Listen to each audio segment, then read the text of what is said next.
Thank you for watching Scary Bear Attacks. If you like this episode, please remember to hit the like button and leave a comment or two, then subscribe and click on the bell to receive notifications of whenever we release new videos. Also, please remember to share them to your social media. Welcome back to Scary Bear Attacks.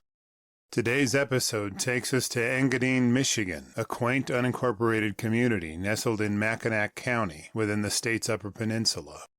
The landscape around Engadine is a testament to Michigan's glacial history, featuring diverse landforms such as end moraines, outwash plains, and kettle lakes.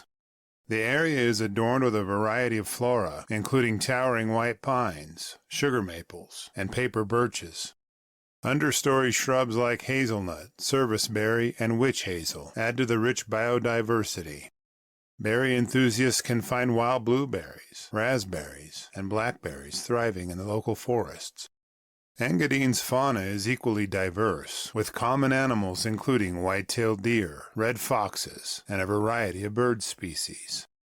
Notably, the region is also home to black bears, which, while generally reclusive, can pose risks if encountered unexpectedly. On June 5, 1960, 71-year-old Arthur DeGault, a resident of Engadine, experienced a harrowing encounter with a black bear. Now, Arthur enjoyed a relaxing walk every once in a while. You see, he had a favorite patch of forest that always gave him peace each time he visited. It wasn't far from his house, and was all too tempting a respite on stressful days. This was before bear spray had been invented, and DeGault wasn't known to carry any firearms on his walks. He enjoyed walking alone, so he wasn't accompanied by a dog this evening. The mild temperature and extended daylight hours of summertime permitted him more time to enjoy his walks. As Arthur was walking, he came upon a bush rustling a short distance off the trail he was hiking. It isn't uncommon to see deer or another forest denizen, so Arthur wasn't all too concerned at the movement in the bushes. Arthur approached the bushes with a near disregard for what could be making the brush move. As soon as he got within a few yards, he could see he had made a huge mistake, one that he wasn't sure how he could remedy. Peering over the bushes, Arthur could see a big old sow black bear and 3 fuzzy dots of cubs. He knew this was not a good situation to find himself in, and immediately turned to run. He'd hoped that the sow was too busy watching her cubs to pursue him, but he was wrong, and she did. As you can imagine, within a few steps, the angry sow had caught up to Arthur. She tackled him like a linebacker and bit deep holes into his thigh muscles after taking him to the ground. The pain of a bear bite can bring an attack victim into survival mode, and Arthur was no exception to this phenomenon.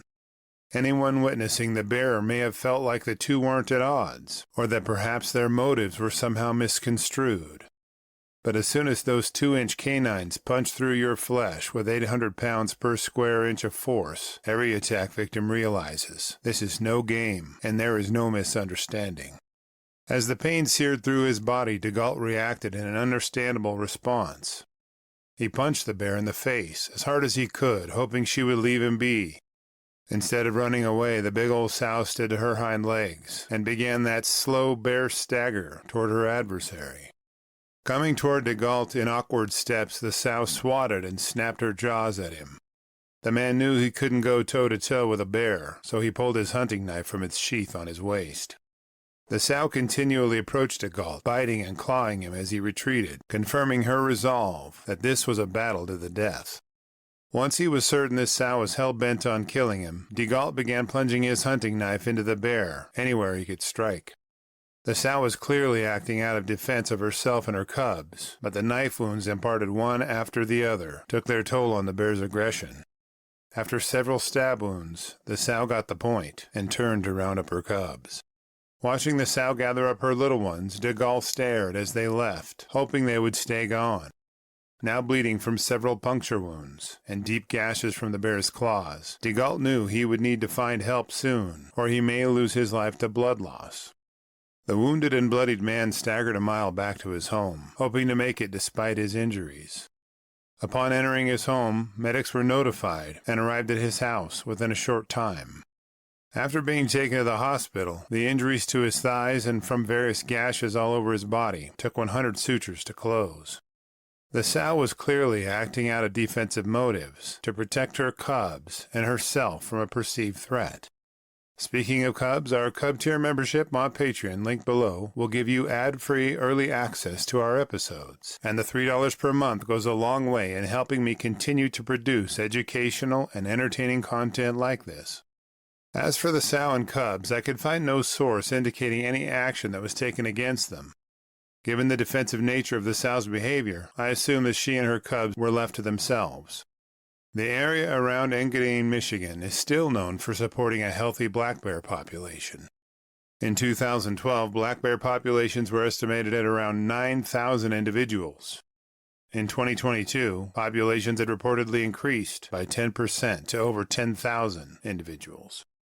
Black bear populations are centered around the most favorable habitats.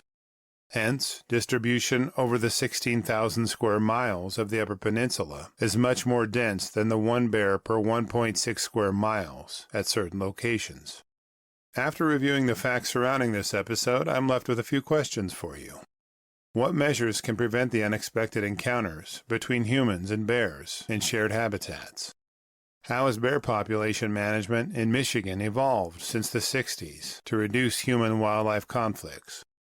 What are the recommended actions for individuals who find themselves close to a mother bear with cubs?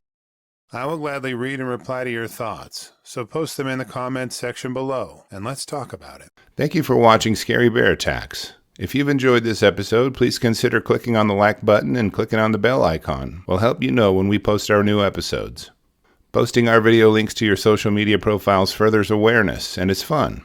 We slashed our prices in our merch store, linked below, so check out the bargains there while you shop.